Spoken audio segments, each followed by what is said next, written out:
मावळ तालुक्यातील कोंडामळ्यात इंद्रायणी नदीवरील पूल कोसळून दोघांचा मृत्यू। आतापर्यंत 38 जणांना वाचवण्यात यश। अद्याप अनेक जण पुलाखाली अडकलेले।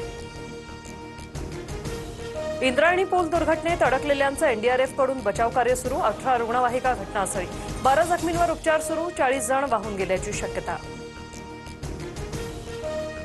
क्रेनच्या सहाय्याने दुर्घटनाग्रस्त पुलाचा भाग पाण्यातून काढला। घटनास्थळी मोठी गर्दी। पावसामुळे इंद्रायणी नदीच्या पाणी पातळीत मोठी वाढ। बचाव कार्यात अडथळे। इंद्रायणी नदीवरील पुलावरून 50हून अधिक पर्यटक उभे होते। गर्दीचा भार या जीर्ण झालेल्या पुलाला पेलवला नाही। पूल पादचारी असताना दुचाकीही येत जात असल्याने ओव्हरवेट झाल्याची प्राथमिक माहिती।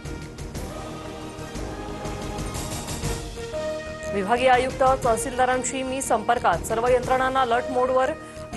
नदीत वाहून गेलेल्यांचा युद्धपातळीवर शोध सुरू। मुख्यमंत्री फडणवीसांची माहिती।